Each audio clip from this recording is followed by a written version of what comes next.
Кутмандуу кечиңиздер менен биздин кадырлуу көрөрмандар. Эфирде Жогорку Кеңештин бир апталык ишин баяндап чагылдырган парламент программасы. Жогорку Кеңештин төрагасы Нурланбек Шакиев бир катар чет өлкөнүн элчилерин кабыл алды. Америкага жумуш издеп кеткен журтташтар Мексика аркылуу мыйзамсыз өткөн кыргызстандыктардын тагдыры кызуу талкуу жаратты. 2 ай 3 айдан бери байланышка чыккан жарандарыбыз бар экен да. Интернет жалпыга маалымдоо каражаттарында адамдын абийирине шек келтирип каралап жазгандар жоопко тартылып, аларга айыппул салынары мерчемделүүдө. Силер укук коргоочулар ошонун сөзүн кайталагылачы кыйын болсоңор. Кайталай албайсыңар.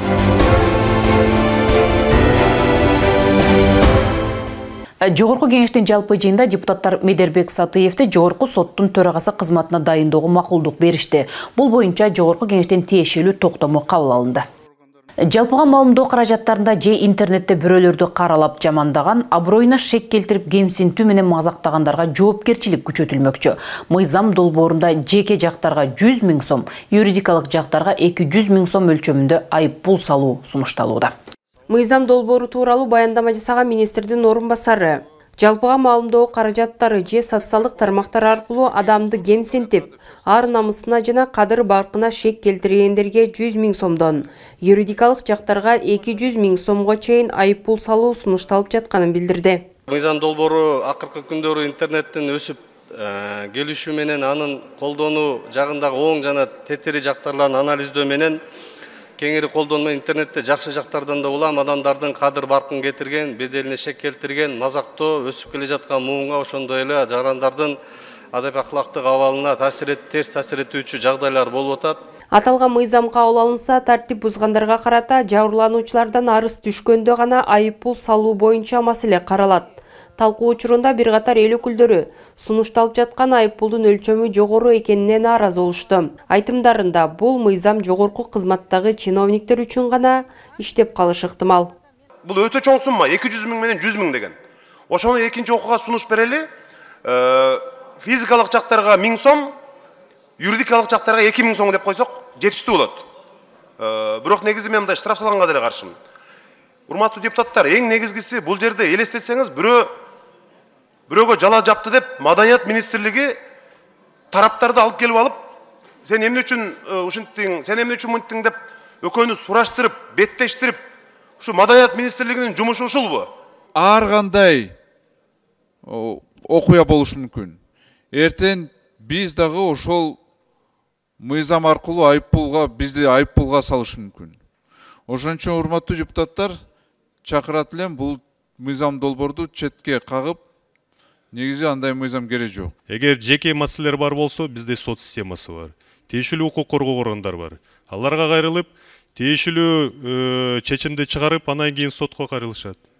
Түз эле сотко барып ошол жактагы бул маселелер чечсе болот. Деген менен айрым депутаттар көпчүлүк учурда маалымат каражаттарында же социалдык тармактарда адамды негизсиз каралоо менен акаарат келтирген учурлар күч алганын белгилешип, ар бир адам өз сөзүнө жооп бериши керектигин айтышты. Позициябы, оппозициябы, жогорку кеңеште эки гана нерсе бар. Или сен оппозициясың, или сен позициясың. Пикириңди айтсаң, сени эмне деп гана атабай атышат. Атай берсин. Бирок ошол эле убакта башка нерселерди айтып атат. Ким айтып атат? Укук коргоочулар, журналист болуп алган саясатчылар. Эгер азыр түрмөдө жаткандар, сөз эркиндиги боюнча соттолуп аткандарга силер укук коргоочулар ошонун сөзүн кайталагылачы кыйын болсоңор. Кайталай албайсыңар, себеби ал мыйзам бузулган нерсе. Аны акырын түртүп коюп аларды. Тыштан тияктан бияктан акча алып отурганда силерсиңер. Мунун эмнеси жаман? Иретке салуу. Өзгөчө жекече сайттарды ачып алып, массалык маалымат каражаттарын ачып алып, социалдык сайттардын бардыгында өзүнүн пикирини эркин билгизип, коомду булгаган адамдарды иретке келтиргенге жол ачат. Ошондук керек болсо, мындан дагы күчтүүрөөк жазаны бериш керек. Андан тышкары чет өлкөдө туруп, интернет аркылуу жала жаап жаткан адамдарга чара көрүү механизмдерин иштеп чыгуу зарылдыгы айтылды.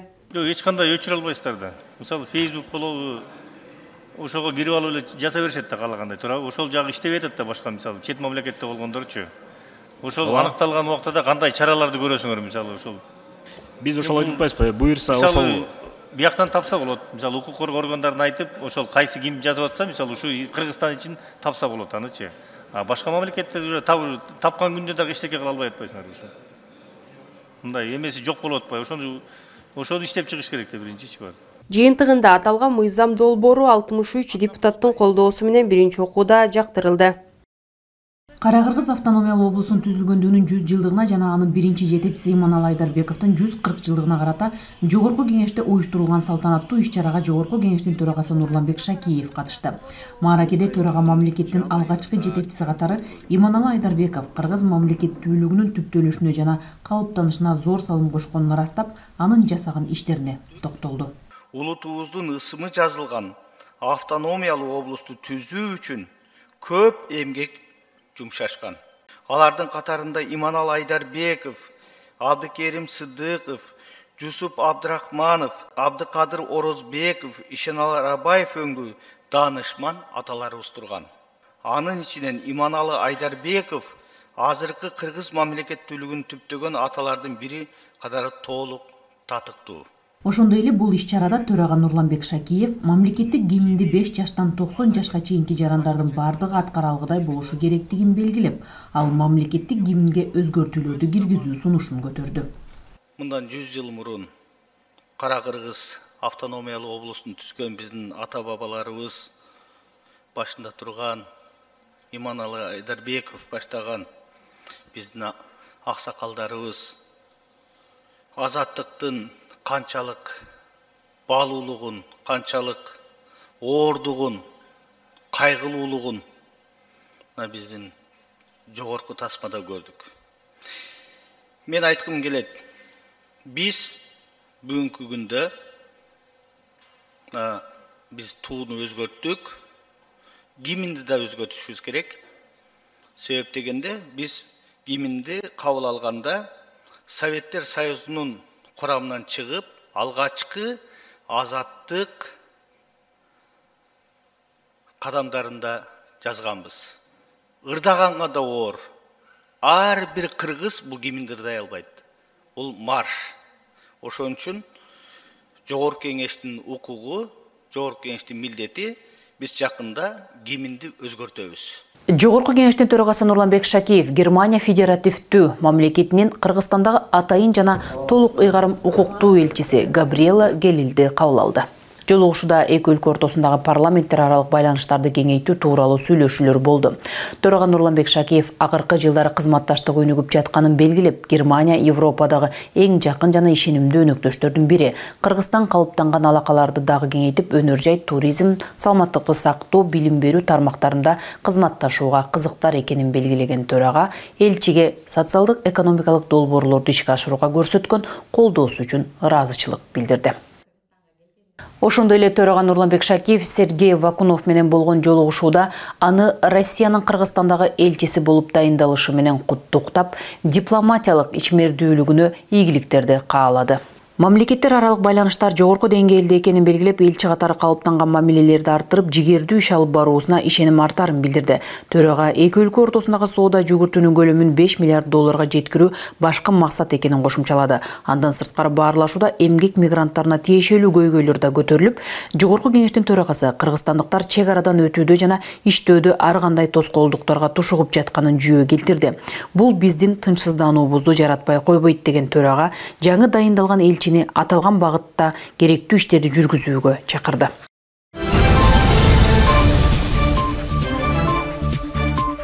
Американын Иллинойс штатында 40 миңден ашуун кыргыз жаран эмгектенет. Бул тууралуу Чикаго шаарындагы башкы консул Болотбек Борбиев эл аралык иштер, коргоо, коопсуздук жана миграция боюнча комитетинде билдирди. Маалым болгондой, аталган шаарда 1200дөн ашык кыргыздарга тиешелүү компаниялар бар. Чет жакта эмгектенип жаткан кыргыз жарандардын укуктары, мыйзамдуу кызыкчылыктарын коргоо жана алар кабылган негизги көйгөйлөр туурасында кийинки материалда баяндалат. Мындан 2 жыл мурун АКШнын Чикаго шаарында ачылган Кыргызстандын башкы консулдугу 2023 жылы 44 жаранга мекенине кайтууга көмөктөшүп, Кыргызстанга 8 жүк 200 жөнөтүүгө көмөктөшкөн. Андан тышкары 2715 консулдук кызмат көрсөтүп, консулдук маселелер боюнча Тышкы иштер министрлигине 36 аналитикалык жана маалыматтык отчет жөнөткөн. Ал эми 2024 жылы башкы консулдук кыргыз жарандарынын укуктарын коргоо жана документтештирүү жаатында жигердүү иш алып барган. 24 жылы Силикон өрөөнүнөн жана башка аймактардан венчурлук капиталдык инвестициялар тартуу боюнча иштер жүргүзүлүп, айыл чарба жана кооперация маселелери жергиликтүү бийлик өкүлдөрү менен жолугушуу өткөрүлдү. Башкы консулдукка караган райондо учурда 40 миңден ашуун кыргызстандык жашайт. Журтташтар Америкада көбүн эсе кызмат көрсөтүү, тейлөө, жеткирүү, такси жана IT тармагында эмгектенишет. Жоопкерчилик тартуу жаатында кайсыл бир жерлерде отурган убакыттар да барбы? Канча жараныбыз ошондой абакта же болбосо тергөө амалдары жүрүп аткан жарандарыбыз бар? Жакшы суроо, бул суроо боюнча дагы тыгыз байланышта тиешелүү органдар менен иштеп жатабыз. Кудай сактасын, азыркы күндө осужденный бир дагы жараныбыз жок биздин консулдук округда. Ал эми кыргыз жарандары туш болгон эң орчундуу маселелердин бири тил билбегендик. Мындан тышкары океандын ар жагына баруу үчүн Мексика аркылуу мыйзамсыз өткөндөр да түркүн көйгөйлөргө тушугат. Америкага жетпей, ортодо калып калган балдарыбыз да бар да, биздин жарандарыбыз. Ошолор боюнча сиздердин маалыматтарыңыздар барбы? Айтарым, ал жерде жарым жылдан ашык отургандар бар экен, 1 жылдан ашык отургандар бар экен. Мына кээ бир жарандарыбыз азыркы учурда бир 2 ай, 3 айдан бери байланышка чыкпаган жарандарыбыз бар экен да. Ошолор боюнча дагы маалыматтар тактап алып койсоңуздар жакшы болот эле. Кандай акыбалда калышты алар? Жыйынтыгында комитет мүчөлөрү Кыргызстандын Чикаго шаарындагы башкы консулдугунун 2023 жылга жана 2024 жылдын 1-жарым жылдыгына карата аткарылган иштери тууралуу маалыматын жактырды. Темага улай биз студиябызга эл аралык иштер, коргоо, коопсуздук жана миграция боюнча комитетинин төрагасы Примов Улан Бердибаевичти чакырдык. Саламатсызбы? Саламатсыздар. Сиздердин комитет, сиз төрагалык кылган комитет ушул апта ичинде Иллинойс штатындагы Америка Кошмо Штаттарынын атайын ошол жерде кыргыздардын тагдыры, жашоосу боюнча маалымат алдыңыздар, башкы консулду чакырып. Ошого токтолсоңуз, деги эле журтташтардын ал жактагы абалы кандай экен? Бүгүнкү күнү ушул Чикагонун өзүндө гана ошол Иллинойс штатында сиз айтып өткөндөй 40 миңден ашуун бүгүнкү күнү биздин жарандарыбыз бар экен. Ошол 40 миңден ашуун жарандарыбыз бүгүнкү күнү ал жерде такай жумуштап, ошол жерде өздөрүнүн ишмердүүлүгүн жүргүзүп атат. Мексика аркылуу мыйзамсыз жолдор менен өткөндөр да жарым жылдап абакта кармалып, АКШга кире албай бир топ фактылар бар экен. Негизи кандай жардам бере аласыздар аларга? Алардын көйгөйүн кантип чечсе болот? Ал жака баргандан кийин ал жактардын мыйзамына ылайык, эгерде мыйзамды бузбай, баягындай мыйзамдуу жол менен кирсе турган болсо, албетте жардам жакындан көрсөтүлүп, жакындан дайынча айтканда көзөмөлгө алынат. Анан албетте баягы мыйзамсыз, баягы Мексика аркылуу кирип калгандар дагы бар. Алардын баардыгын кезек-кезеги менен же болбосо өздөрү тааныштары аркылуу ошолордун аты жөнүн тактап, кандай жерде мыйзамсыз кармалып калышты, же да кандай кыйынчылыктарга дуушар болушту, алар боюнча дагы консулдук иштер сөзсүз түрдө жүргүзүлүп, аларга жакындан жардам берип келилет. Сиздердин комитет негизи ошо дипломатиялык алакаларды бекемдеген, бардык Кыргызстанга инвестиция тарткан эмелерди көзөмөлгө алган комитет болосуздар да. Анан негизи эле тил билбей барып, документтери дагы жакшы даярдалбай, аябай кыйынчылыктарга туш болот деп, жанан сиздер ошо элчиликтерге, негизи консулдарга кандай тапшырма бердиңиздерби, сунуштарды мындай алдын ала ошолорду жүргүзүү керек деп? Тилекке каршы көпчүлүгү ошо сиз айткандай ал бара жаткан мамлекеттин тилин билбей, же болбосо мыйзамдарын толук билбей барып алып, кыйынчылыктарга дуушар болгон биздин жарандарыбыз көп. Ошон үчүн биз ар дайым Тышкы иштер министрлигине, жерлердеги биздин консулдук кызматтарга, ошондой эле биздин элчилерге ар дайым айтып келебиз. Жана ушул жерлерден ушул жерде өткөндө мына миграция министрлигине дагы ар дайым чыгып бара жатканда сөзсүз түрдө биздин жарандарыбызды кайсыл жака баратат. Эгерде ошол кайсыл бир өлкөгө баратса, алдын ала ошол өлкөнүн мыйзамын, кандай мыйзам жана тил билүүсүнө болгон күч аракетти шарттарды түзүп бергенге биз жардам беришибиз керек. Мигранттарыбыз бүгүнкү күнү мурун эгерде такай эле Россия менен кездешип ошол жака сапар тартып ал жерден эмгектенип келсе, бүгүнкү күнү биздин жарандарыбыз мына Европа эшигин ачып, көптөгөн биздин эмгек мигранттарыбыз бүгүнкү күнү Европада ошол сиз айткандай тилди үйрөнүп алса, көптөгөн жетишкенге мүмкүнчүлүк шарттары бар. Бир гана кемчиликтер айтылбастан жетишкендиктерге да токтолушту. Алсак ошо биздин журтташтар көбү IT тармагында такси, анан кийин буга чейин барып отурукташып калгандар өзлөрүнчө кафе ачып, тест татым мамилелеринде жакшы салык төлөп, жигердүү иштерди алып барып, ийгиликтүү иштер бар экен. Ошолорго да токтолуп кетсеңиз. Туура айтасыз. Бул маалымат ушул консул, биздин Чикагодо консулубуз айтып атканда, биз бир чет аябай кубандык. Себеби дегенде ошол Кошмо Штаттуу Америкада ушундай улуу бир державалардын биринде биздин мекендештерибиз ошол жерде өзүнүн ордун таап, ишмердүүлүгүн, ишкердүүлүгүн жүргүзүп атканы биз аябай кубандырды. Эгерде цифрага токтолуп кете турган болсок, ошол 1200дөн ашуун биздин жарандарыбыз бүгүнкү күнү ошол Америка Кошмо Штаттарынын такай ушул Чикаго гана штатында, шаарында 1200дөн ашуун ушундай ишкердик менен, чоң ишкердик менен, орто ишкердик менен алек кылган биздин бизнесмен жигиттерибиз, уул кыздарыбыз бар экен. Өткөндөй негизинен көпчүлүгү биздин мекендештер ал жерде кызмат көрсөтүү тармагында экен. Кээ биркisi тамашалап айтып калышат, Чикагого барсаң, кайсыл таксиге отурсаң, бүт эле кыргыздар экен депчи, баягы Кыргызстанда жүргөндөй эле болот экенсиң деп. Андан кийин кошумча айтып кете турган нерсе, биздин комитет мындан ары дагы ушул ар дайым такай биздин эмгек мигранттары менен бир гана Кошмо Америка штаттарындагы эмес, жалпы эле кайсыл жерде биздин жарандарыбыз болсо, ушул биздин тышкы иштер министрлиги менен, миграция министрлиги менен такай ушул кандай маселелер болуп атат, ошол боюнча ар дайым көзөмөл кылып, баарлашып, такай ушундай көзөмөлдөп турабыз. Маалымат алып турабыз. Улан Бердибаевич, атайын убакыт бөлүп бизге маек бергениңиз үчүн сизге чоң рахмат, ишиңизге ийгилик каалайбыз. Рахмат сиздерге дагы.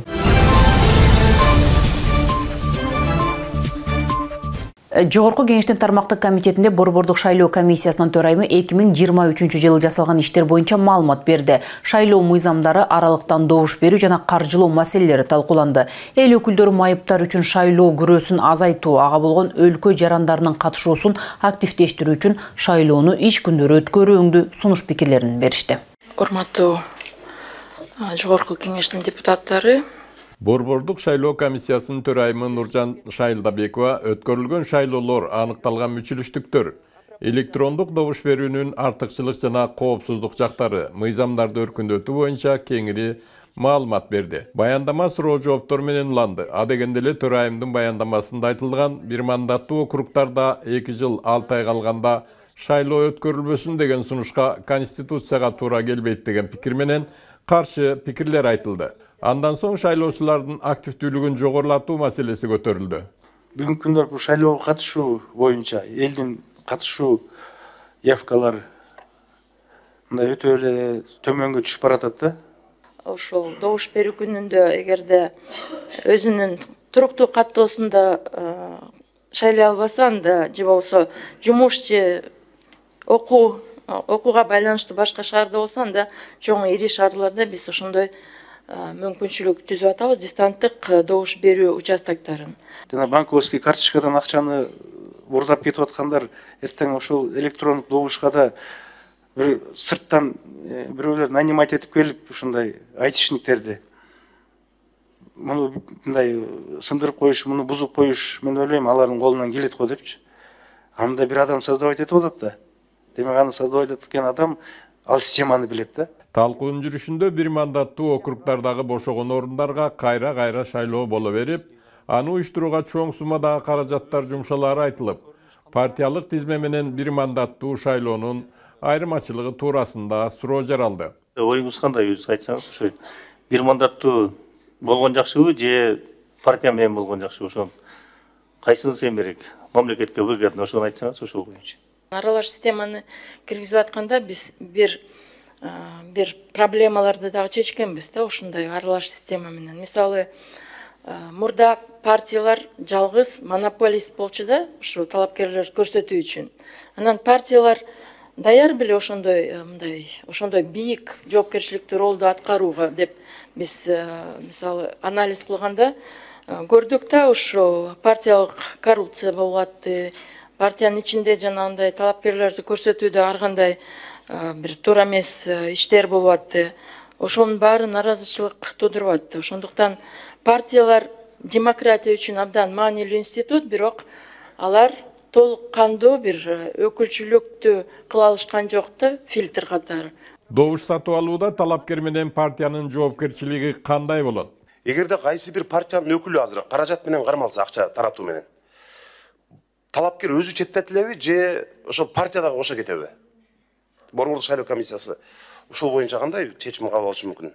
Талапкер индивидуалдуу түрдө бир кичинекей масштабта бир добуш сатып алуу жүргүзүп атса, анда талапкер өзү четтетилиш керек. Эгерде партия тарабынан системалык түрдө жүргүзүлгөн болсо, анда партия дагы жоопкерчиликке тартылыш керек. Ошентип Борбордук шайлоо комиссиясынын төрайымынын баяндамасын угуп, комитеттин жыйыны айтылган айрым сунуштарды четке какты. 2 жыл 6 ай калганда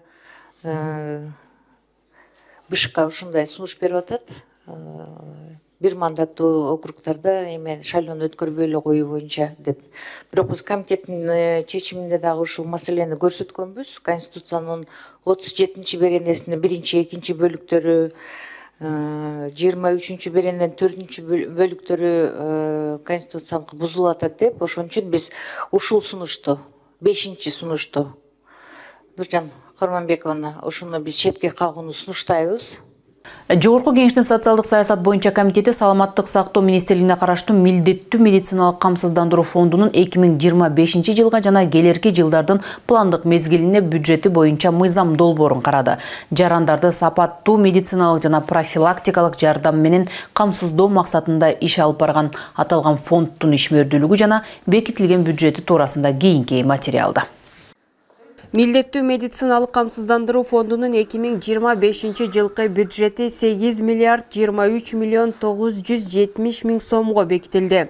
Аталган каражат медициналык кызмат көрсөтүүгө, үй бүлөлүк медицина борборлорун жакшыртууга, дары-дармек жана материалдык техникалык каражаттарды сатып алууга жумшалмакчы. Милдеттүү медициналык камсыздандыруу фондунун бюджеттин киреше бөлүгүнүн түзүүнүн булактары булар: 1 миллиард 28 миллион 935 миң сом республика бюджеттин келүүчү милдеттүү медициналык камсыздандыруу каражаттары же жалпы көлөмүнө 12,8%, 5 миллиард 143 миллион 993 миң сом социал фондунан түшүүчү милдеттүү медициналык камсыздандыруу каражаттары же 64,1%. Милдеттүү медициналык камсыздандыруу саламаттыкты сактоо тармагында жарандардын укугун камсыз кылуу багытында иш алып барат. Тилекке каршы учурда жүрүп жаткан реформаларга карабай, бейтапканалардагы медициналык кызматтын сапатына нааразычылыктар арбын. Эч кандай өзгөрүү жок. Эч кандай. Эч мынакей азыр так бирине дан жооп бере албай атасыз. Мындай болот, анан биз текшеребиз, тиги текшеребиз. Күндөн күнгө элдин биздин медицинага болгон көз карашын начарлаганын байкап атасыздарбы? Мына 6 айдан бери ушул акча талаш менен отурасыңар. Мен алышым керек, бюджетти мен алышым керек. А мына жыйынтыгы бир алгылыктуу бир кылган ишиңердин жыйынтыгы жок. Азыркы тапта милдеттүү медициналык камсыздандыруу полиси кыргыз жарандар үчүн 1 жылга 1840 сом, ал эми чет өлкөлүк жарандар жана жарандыгы жок адамдар үчүн 6 айга 5955 сомду түзөт. Жыйындын жүрүшүндө дары-дармектерди сатып алуу үчүн каржылоону көбөйтүү сунушталды. Финансирование таргетных препаратов у вас даже до 10% не доходит, понимаете? От общей потребности. Да, возможно, за счет вашего скудного финансирования вы не можете 100% обеспечить. Но будьте добры, если мы хотим бороться с коррупцией внутри онкологии, мы должны, и мы хотим бороться со смертностью в онкологии, мы должны обеспечить наших пациентов препаратами таргетными. Биздин врачтарда илеп атат, бейтаптарда илеп атат. Дары-дармек жок. Больницаларда дары-дармек жок. Мына аркы жумада мага айтышкан, Карабалтада больницада дары жок экен, физраствор, элементарный физраствор жок экен. Бар өздөрү келип сатып келип атышат. Бул кандай? Азыр ушундай бир больницаны айтсам, силер ошо жетекчини кайра такап урушасыңар. А жетекчи анан кийин ушу биздин кызматкерлерибизди, медицина кызматкерлерибиз урушат. Ушундай кылып атасыңар да силерчи. Бул эмне деген жумуш вообще? Эмне деген жумуш? Качан алдыга жылабыз биз? Жыйынтыгында аталган мыйзам долбоору биринчи окууда колдоо тапты. Адаттагыдай эле ар кыл маселелер саатында мектеп, бала бакча, жол, таза суу жана башка көйгөйлөр көтөрүлдү. Буга чейин да айтылып, тиешелүү чаралар көрүлбөй жатканы туурасында айткан депутаттар дагы болушту. Өзүнүн кызматтык милдеттерин өтөп жатып, катуу жаракат алган милиция жана аскер кызматкерлери социалдык камкордукка муктаж. Мына Баткен окуясы болду. Жана башка өз милдетин аткарып атканда алар денесине оор жаракат алышкан. Мына бүгүн алар ден соолугун кайра калыбына келтириш үчүн алардын көп убакыт кетет экен да, бул процесс узак болот экен. Дары-дармектер дагы кымбат экен. Сугат суусуна муктаж болгон аймактарга айрыкча көңүл бурулууга тийиш. Ошол эле Кара Суу районунун Сары Колот айылынын тургундарынан кат келди эле. Аларда көйгөй сугат суу. Бүгүнкү күндө 600 гектарга жакын жер эң этекте жайгашкандыктан бүгүнкү күндө суу жетпей, кайракы жерге айлануу коркунучунда турат. Айрым мектептердин эскилиги жетип кулаганы турса, айрымдарынын курулушу токтоп калган. Жалал Абад областынын Базакон районунун Ералиев атындагы эки мектеп эски мектеп болуп, авариялык абалда. Дубалдары жаракалар кетип, бөлмөлөр аябай нымдуу сыз болуп, шығып алған шыбақтары сыз болғандықтан кармабай тез-тез көчө берет дейт. Алмаз Акынжанович, мына Талас областында Бакайта районунда Күмүштаг айыл өкмөтүндө май айылында Чолушев атындагы 223 орунду мектеп салынып, экинчи кабаты бүтүп калыптыр да, ушунун чатыры жабылбай турат дейт. Кайрылыштыр. Ушуга чатырдын акчасын бөлүп берип койсок. Таза суу долбоору бир нече жылдан бери иштеп жатат, бирок таза сууга муктаж айылдардын тизмеси дагы эле узак. Кандамжай районуна караштуу Масалиев айыл аймагында Өлагыш айылы, Көн айылы, Кожо айылы, Какыр айылы. Бул 4 айыл азыркы учурда таза сууга абдан муктаж экен да. Биздин Токтогул районунда Кара Суу деген айылыбыз бар. Ошол жердеги септикти бузуп кетишип, септик эмес, то есть очистное сооружениени бузуп кетишип, азыр жана грунтовый суу менен саркынды суу элге ичирип атат элдерчи. Курулушчу фирмалардын айынан сос объектилеринин курулушу токтоп калган учурлар көп. Өзгөн районунун Баштыбай айыл өкмөтүнүн кеңеш айылына бала бакча куруу боюнча планга киргизилип, тендер өтүп, Алтрейд деген компания утуп алган. Бүгүн мына 24-жылдын ноябры 60 орунду бала бакчанын бир этаж турулган боюнча турат да. Бир жылда аткарылган иш ушундай болуп атат.